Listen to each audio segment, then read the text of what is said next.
आज हम बात करेंगे रजिया की।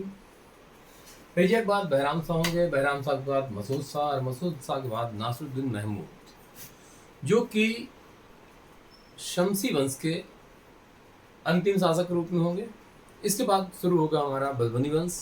बलबन की हम बातचीत कर रहे होंगे, लेकिन यहाँ पर जब हम शुरू कर रहे हैं रजिया सुल्तान को, तो एक ऐसा किरदार है जो कि मध्यकालीन भारत में एकमात्र तुर्क महिला शासक के रूप में जिसने अपने शासन को स्थापित किया। बहुत इंपॉर्टेंट बात हो रही है, क्योंकि ये वो दौर है, ये वो समय है जबकि कोई भी शासक, क्योंकि ये सारे शासक क्या है, तुर्क है, तो ये शासक है, इनके समय ऐसा सिस्टम चल रहा है कि महिला वर्ग को कोई तवज्जो नहीं दी जा रही है। और ऐसे समय में जबकि किसी महिला को गद्दी पर बैठा दिया जाए, अपने आप में एक बड़ी बात होगी। कहने को तो इल्तुतमिश ने अपने जीते जी ही रजिया को अपना उत्तराधिकारी घोषित कर दिया था। सिक्कों पर भी रजिया के नाम लिखवाए थे। तुर्क अमीरों ने इसके लिए सहमत भी दे दी थी। एक क्रांतिकारी कदम था वो। लेकिन जैसे ही इल्तुतमिश की मृत्यु होती है, हालात बदल चुके होते हैं।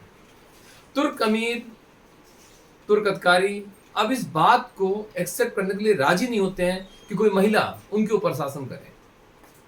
तो ऐसी कंडीशन पे क्या होता है कि फिर इल्तुतमिश के पुत्र रुकनुद्दीन फिरोज को गद्दी पर बैठा दिया जाता है। रुकनुद्दीन फिरोज से किसी कोई दिक्कत नहीं है, लेकिन उसकी माँ जो शाह तुर्कान है, एक दासी है, और जैसे उसे सत्ता प्राप्त होती है, हम भले ही कहें कि अप्रत्यक्ष रूप से सत्ता प्राप्त हो रही है, लेकिन चूंकि पुत्र शासक है तो सत्ता की बागडोर उसके हाथ में आ चुकी होती है। और वैसी स्थिति में अब वो किसी के साथ भी उचित व्यवहार नहीं करती है। परेशान करना है, बेइज्जत करना है, और निहायत बदतमीजी से वो तुर्क अमीरों के साथ व्यवहार कर रही होती है, दिल्ली की जनता को परेशान कर रही होती है। अब क्या है, सभी के सब उब चुके हैं इससे। और कंडीशन क्या होती है, जब रुकनुद्दीन फिरोज एक विद्रोह को दबाने के लिए दिल्ली से बाहर जाता है, उसी समय रजिया क्या करती है कि लाल रंग के वस्त्र पहनकर जनता से डिमांड करती इस बात की कि उसे गद्दी पर बैठाला जाए और वो लोगों को न्याय देगी। क्योंकि जनता भी त्रस्त हो चुकी है, अमीर भी त्रस्त हो चुके हैं, सभी सहयोग करते हैं, और इस प्रकार से क्या होता है, रजिया को गद्दी प्राप्त हो जाती है। जब लौट के आता है रुकनुद्दीन फिरोज, उसे बंदी बना लिया जाता है और उसकी हत्या कर दी जाती है। तो रजिया का चैप्टर यहां शुरू हो जाता है। रजिया जो कि अभी तक तो नॉर्मल दिखाई दे रही थी, लेकिन जैसे ही शासका बनती है उसे समझ में आ जाता है कि अगर मुझे शासन करना है तो मुझे इन्हीं पुरुष वर्ग की तरह रहना होगा, वैसे ही व्यवहार करना होगा। और वो क्या करती है, अब जो उसका स्त्री का भेष है उसको वो छोड़ देती है। कुबा और कुलाह, कुबा मीन्स कोट लंबा सा, कुलाह टोपी, इसको पहनकर वो दरबार में जाने लग जाती है। पर्दा प्रथा त्याग देती है, मुंह खोल के जा रही होती है। अब जाहिर सी बात है, तुर्क अधिकारियों की बात हजम नहीं हो रही है। चूंकि दिल्ली की गद्दी में बैठाने का जो काम किया गया था, कुछ तुर्क अमीर थे जो कि दिल्ली में ही थे, उन्होंने काम किया था। तो कई सारे तुर्क अमीर क्या होते हैं, इस बात से नाराज हो जाते हैं, और उनकी नाराजगी रजिया धीरे से दूर करती है। कुछ को अपने साथ मिलाती है, कुछ को महत्वपूर्ण पद देती है, कुछ को इक्ताएं दे देती है। उनमें से जो प्रमुख हैं, तो अगर देखा जाए तो कबीर खां को लाहौर का इक्तादार बना दिया जाता है। अल्तुनिया को तवर हिंद भटिंडा, जो कि उस समय सर्वोत्कृष्ट इक्ता थी, दे दी जाती है, वहां का इक्तादार बना दिया जाता है। और इसके साथ साथ ऐतगीन को, मैंने यहां लिखा हुआ है, ऐतगीन जो है इसको अमीर हाजिब मैंने आपसे बताया वो था दरबारी शिष्टाचार का अधिकारी, इस पद पर नियुक्त किया जाता है।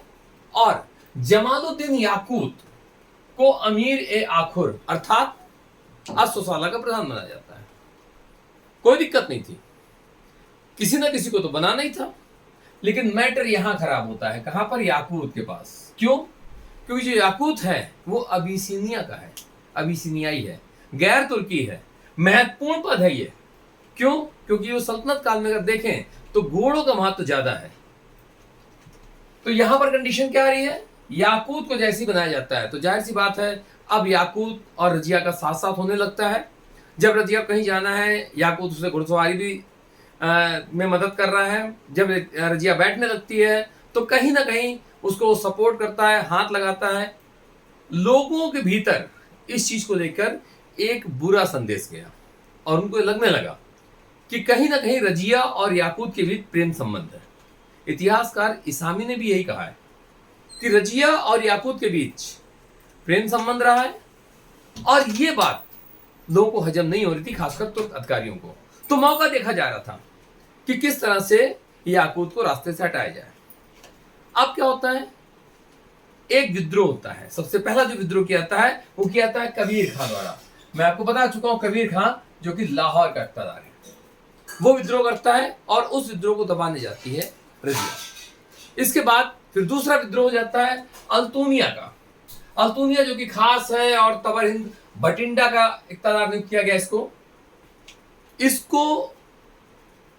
इसके द्वारा जो विद्रोह किया गया, इसको दबाने जब रजिया जा रही है याकूत के साथ, तो रास्ते में क्या होता है कि तुर्क अमीर याकूत की हत्या कर देते हैं, रजिया को बंदी बना लेते हैं। कुछ समय पश्चात अल्तूनिया की तरफ से एक विवाह प्रस्ताव आता है रजिया के साथ कि वो विवाह करना चाहता है। क्योंकि हालात ऐसे बन चुके थे, रजिया जान रही थी कि अब मेरे हाथ में कुछ भी नहीं है। अल्तूनिया का साथ उसको चाहिए था और उसने विवाह कर लिया।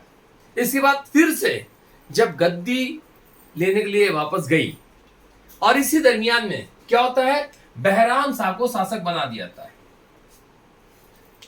अब जब दोबारा गद्दी प्राप्त करने के लिए जा रही है तो उसी समय रास्ते में कुछ हिंदू डाकुओं द्वारा बहराम शाह हत्या करवा देता है रजिया की और इस तरह से अब शासन शुरू हो जाता है बहराम शाह का। तो रजिया के बारे में अगर देखा जाए तो योग्यता में कोई कमी नहीं थी, क्योंकि इल्तुतमिश ने स्वयं कहा था कि मेरे पुत्र कैसे भी हैं, लेकिन ये मैं बता सकता हूं कि सर्वश्रेष्ठ सर्वथा योग्य जो है वो मेरी पुत्री रजिया ही है। तो यहां पर कोई संदेह नहीं होना चाहिए कि जो रजिया है वो शासन संभाल पाती या ना संभाल पाती, लेकिन हाँ, स्त्री होना ही उसका गलत हो गया। अब इसके बाद जब हम बहराम शाह की बात करेंगे तो बहराम शाह को ऐसे ही नहीं गद्दी पर बैठा दिया गया। ये दौर चल रहा था षड्यंत्र का, और षड्यंत्र किया गया किसके द्वारा, कुछ अमीर तुर्क अधिकारियों द्वारा। और उस षड्यंत्रकारियों का नेता जो था वो था आपका एतगीन। ठीक है, तो जो एतगीन है इसने कहा भाई ऐसा है, षड्यंत्र मैं कर रहा हूं। षड्यंत्र का नाम भले ही ना लिया हो, लेकिन ये कहा कि हाँ गद्दी पर हम आपको बैठा लेंगे, लेकिन गद्दी पर बैठाने के बाद मुझे क्या मिलेगा, आपको तो गद्दी मिल जाएगी। तो बहराम शाह को इस बात के लिए मजबूर किया गया कि अब एक और पद होना चाहिए जो कि सुल्तान के ठीक बाद होना चाहिए, सुल्तान का नायब। और इस तरीके से देखा जाए तो बहराम के समय ही एक नया पद निकल के आता है, नायब ए मुमालिकात। ये जो नायब ए मुमालिकात का पद है ये किसके समय सृजित हुआ, इंपॉर्टेंट क्वेश्चन है। और सबसे पहले इस पद पर बैठा कौन, तो इस पद पर बैठता है एतगीन। अब जब इस पद पर एतगीन बैठ जाता है, सुल्तान की स्थिति भी जानता है, तो धीरे धीरे क्या है कि अपने अधिकारों में वृद्धि करना शुरू कर देता है। बहराम शाह की तलाकशुदा बहन है, उससे विवाह करता है एतगीन। और अब क्या है कि इसके बाद एतगीन और भी अधिकार चाहता है और धीरे से वो क्या करता है कि अपने दरवाजे पर हाथी बांधना शुरू करता है, नौबत बजवाना शुरू करता है। नौबत मतलब संगीत चलता रहता है, और ये जो संगीत यानी नौबत रखने का अधिकार था या हाथी बांधने का अधिकार था, ये सिर्फ सुल्तानों के पास था। और इस तरीके देखा जाए तो सुल्तान को लगा अरे ये तो मेरे समकक्ष आ रहा है, और इस बात को बहराम शाह हजम नहीं कर पाता है और एतगीन की हत्या करवा देता है। एतगीन के बाद ये जो सारे सारे अधिकार हैं नायब मुमालिकात के, ये पहुंच जाते हैं शंकर रूमी खां के हाथ। तो ये जो बदरुद्दीन शंकर रूमी खां है ये अगला नायब बन जाता है। कुछ समय पश्चात ये हत्या का षड्यंत्र करता है सुल्तान की। सुल्तान को मालूम हो जाता है, सुल्तान इसकी भी हत्या करा देता है। इसके बाद फिर एक और है, नाम है उनका ताजुद्दीन। जो ताजुद्दीन है मालूम पड़ा अगले वो बनते हैं और ताजुद्दीन की हत्या भी करवा देता है सुल्तान। तो इस तरह से लगातार जो हत्याएं होती आती हैं तुर्क सरदारों के बीच में एक भय का माहौल व्याप्त करती हैं। अब क्या है, किसी तरह से वो चाहते हैं कि हम बहराम शाह से छुट्टी पा जाएं, और ये मौका मिलता है जब 1241 में मंगोलों ने आक्रमण किया होता है पंजाब पर अधिकार करने के लिए। उसी समय जब सेना गई होती है उस आक्रमण को दबाने के लिए, निपटाने के लिए। उसी समय क्या करता है, जो वजीर होता है वो एक धोखे से पत्र लिखवा लेता है कि जो भी गद्दार टाइप के लोग होंगे उनको मार दिया जाए, और ये पत्र धीरे से वहां पहुंचा देता है तुर्क सरदारों के बीच में। एक मैसेज जो है वो ऐसा जाता है कि बहराम शाह, इसका मतलब है सभी तुर्क सरदारों को मरवाना चाहता है जो उसके फेवर के नहीं है, और विद्रोह होता है और सारे के सारे लोग मिलकर बहराम शाह की हत्या कर देते हैं। बहराम शाह की हत्या के बाद फिर जो अगला शासक है वो है मसूद शाह। मसूद शाह जो कि इल्तुतमिश का पौत्र है और रुकनुद्दीन फिरोज का पुत्र है। इसके समय पर बलबन की थोड़ी सी वैल्यू और बढ़ जाती है।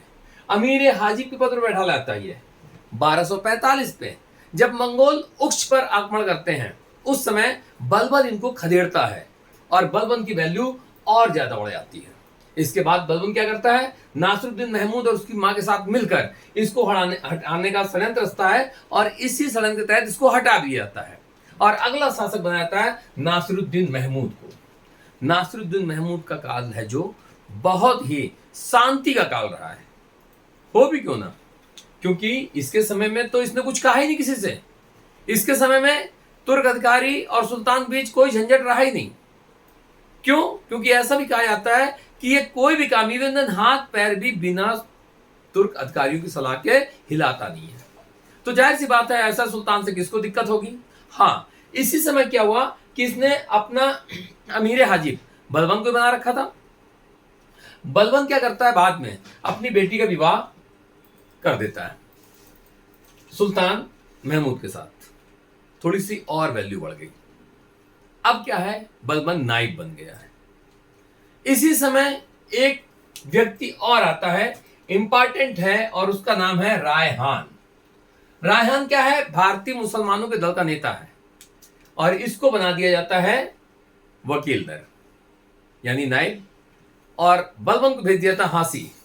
लेकिन तुर्क अधिकारी कुछ समय तो इसको झेलते हैं, उसके बाद को लगता है यार हम एक भारतीय मुसलमान के अधीन क्यों रहें, हम उसकी बात क्यों सुने। तो फिर वही कंडीशन होती है और कालांतर में क्या होता है, रायहान की हत्या कर दी जाती है और उसके बाद ये जो बलबन है ये फिर से वहीं पर आ जाते हैं।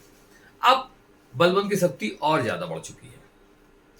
और इसके बाद क्या होता है, हलाकू मंगोल नेता है जो 1259 में आक्रमण कर रहा होता है और उसके बाद एक समझौता करता है बलबन। ये जो मंगोलों के आक्रमण है उनसे बलबन निपट रहा है और उसी के दरमियान में हलाकू से समझौता करता है और पंजाब में शांति स्थापित कर देता है। वैल्यू और ज्यादा बढ़ गई। एक व्यक्ति है, इतिहासकार है, नाम है उसका मिन्हाज उस सिराज। महमूद के समय मुख्य काजी के पद पर था। इसने एक किताब लिखी है तबकाते नासरी, जो कि इसने महमूद को समर्पित की। इसके बाद 1260 में महमूद की मृत्यु हो जाती है, कोई पुत्र नहीं है और बलबन गद्दी पर बैठ जाता है। बलबन जो कि शमसी वंश को समाप्त होने के बाद एक नया कॉन्सेप्ट लागू करता है और वो कॉन्सेप्ट है राजत्व का दैवी सिद्धांत। बहुत कुछ पढ़ने में मिलेगा बलबन के बारे में, बहुत सारी इंपॉर्टेंट चीजें होती हैं। क्योंकि यहां पर रजिया महत्वपूर्ण है, बाकी कोई खास इतना नहीं है, लेकिन फिर भी हमारी कोशिश ये है फालतू का पढ़ाएंगे नहीं और जो इंपॉर्टेंट है उसको छोड़ेंगे नहीं। तो अगर आप ये देखें कि कुछ कम लाइंस हैं या कुछ कम बताया जा रहा है तो आप ये समझ लीजिए कि उसके बाद जो है वो तो इतिहास है एक कथा के रूप में, वो इतिहास बहुत इंपॉर्टेंट इतिहास नहीं है। अगर ये वीडियो आपको पसंद आया है तो प्लीज आप चैनल को सब्सक्राइब कीजिए। एक उत्साह मिलता है इससे, लगता है कि लोग मुझे पसंद कर रहे हैं और लोग मुझसे और भी ज्यादा अपेक्षाएं रख रहे हैं। जाहिर सी बात है मैं आपकी उन अपेक्षाओं पर खरा उतरने की पूरी कोशिश करूंगा और एक कॉन्सेप्ट मैंने दिमाग में ढाल रखा है कि जी भर पढ़ाएंगे और आपको सिलेक्शन दिलाएंगे। अगले वीडियो में हम मिलेंगे आपको बलबन के साथ। धन्यवाद।